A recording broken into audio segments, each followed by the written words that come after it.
Assalamualaikum warahmatullahi wabarakatuh. Waalaikumsalam. Waalaikumsalam warahmatullahi wabarakatuh. Kami dari kelompok 4 ingin membahas modul 7, pengembangan dan inovasi pendidikan di sekolah dasar.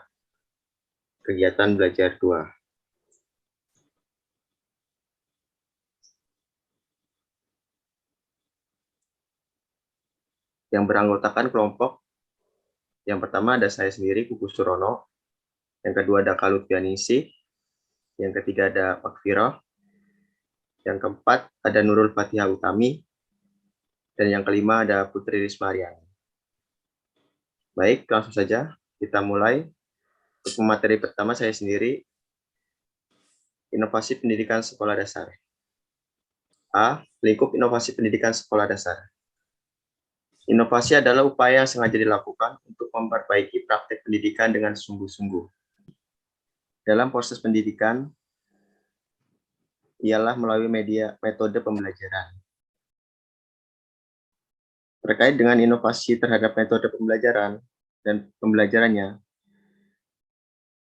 menurut Miles, dalam Ibrahim, ada 11 komponen penting yang menjadi wilayah inovasi pendidikan. Nomor 1, personalia. Yang kedua, banyaknya personal dan wilayah kerja. Yang ketiga, fasilitas fisik. Yang keempat, penggunaan waktu. Yang kelima, perumusan tujuan. Yang keenam, prosedur dan pembelajaran. Yang ketujuh, peran yang diperlukan. Yang ke-8, wawasan dan perasaan. Yang ke-9, bentuk hubungan antar bagian untuk mekanisme kerja. Yang ke-10, hubungan dengan sistem lain. Dan yang terakhir, strategi pembelajaran. Yang B, beberapa contoh inovasi dalam pendidikan di SD. 1. Bidang kurikulum. KTSP atau kurikulum tingkat satuan pendidikan merupakan suatu inovasi pendidikan yang secara bertahap akan diberlakukan di tingkat nasional. Mulai dari sekolah menengah atas, sekolah menengah pertama, hingga sekolah dasar. Misi KTSP adalah memberi kewenangan kepada sebuah satuan pendidikan untuk mengembangkan kurikulum dan silabus sendiri atas dasar pertimbangan potensi siswa dan karakteristik sumber daya manusia, sekolah dan daerah tempat sekolah itu berada. Sebagai guru, Anda harus mampu memahami potensi dan karakteristik daerah dan harus mampu mengembangkan kurikulum untuk sekolahnya sendiri. Dalam kaitannya dengan itu, Departemen Pendidikan Nasional bekerja sama dengan Dinas Pendidikan Daerah memiliki kewajiban yang pertama menyosialisasikan, yang kedua menyelenggarakan pelatihan pengembangan KTSP di SD, yang ketiga membiayai serta mengelola kegiatan pengembangan KTSP dengan baik.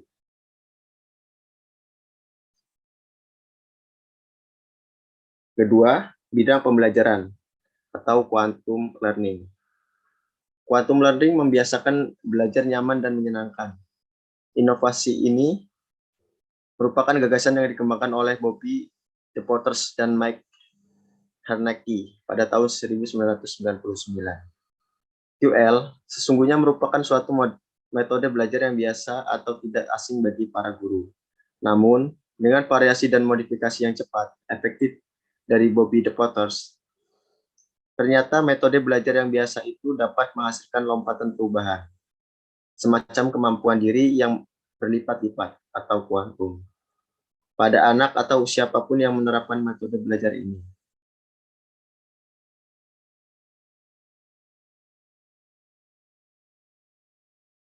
Quantum learning terdiri dari sejumlah teknik belajar yang sasarannya akhirnya adalah membantu siswa agar responsif dan bergairah atau bersemangat dalam menghadapi tantangan dunia belajar dan perubahan-perubahan yang terjadi dalam nyata yang tengah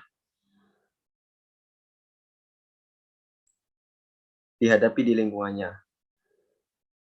Dengan menerapkan metode QL, anak tidak hanya diberi materi pembelajaran dari guru, tetapi yang lebih penting bagaimana agar anak itu mengembangkan kemampuan berpikir, imajinasi kreatif, sikap optimis, emosi, dan berperasaan sukses atau berhasil untuk menguasai tujuan pembelajaran yang telah diterapkan oleh guru.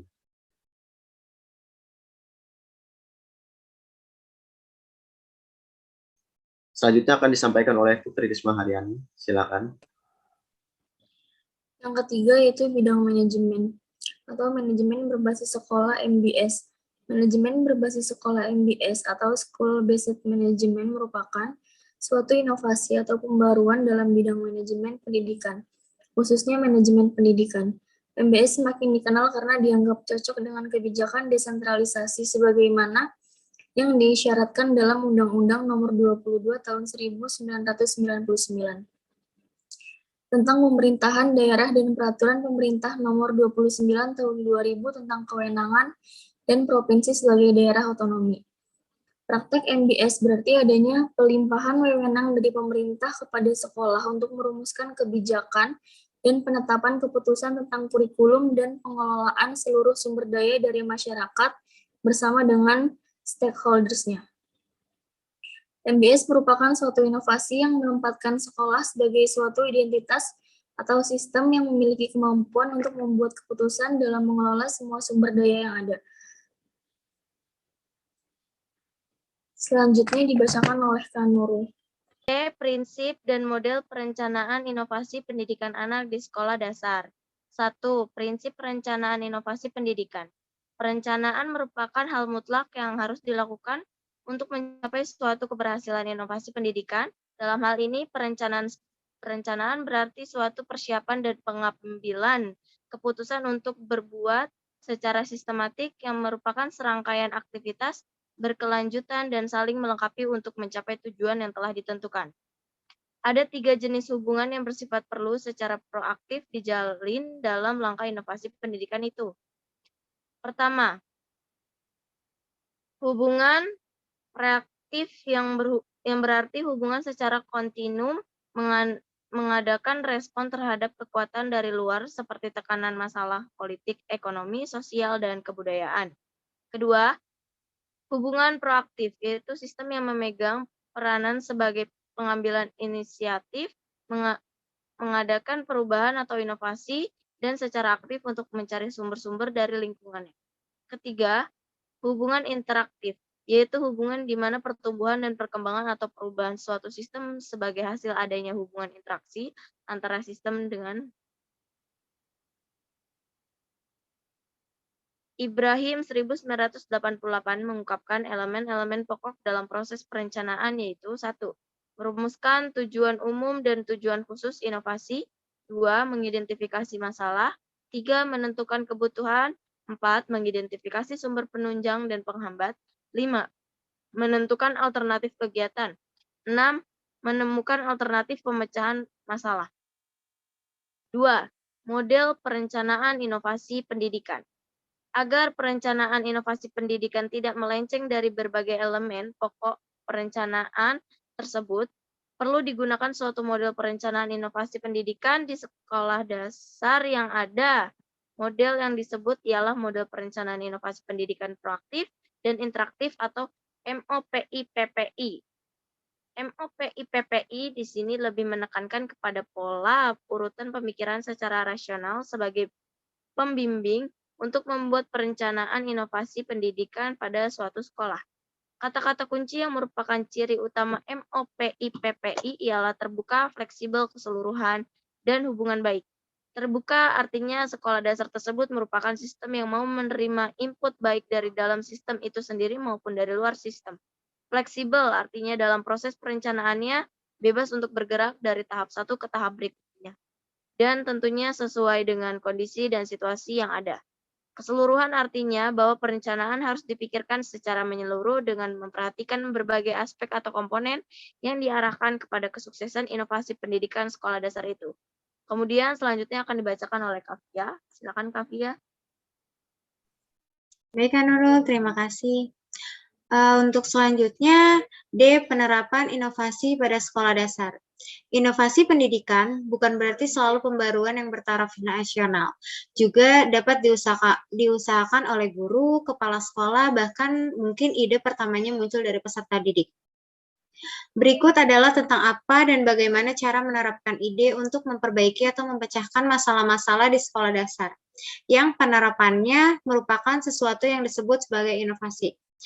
Yang pertama, buatlah rumusan yang jelas tentang inovasi yang akan diterapkan.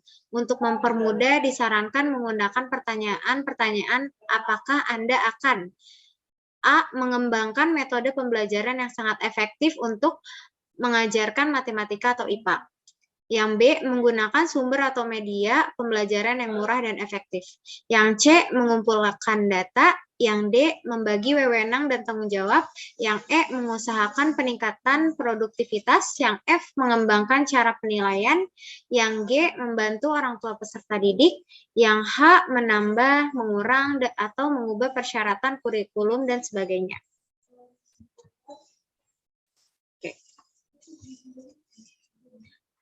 Yang kedua, gunakan metode atau cara yang memberi kesempatan. Kembangkan berbagai macam alternatif.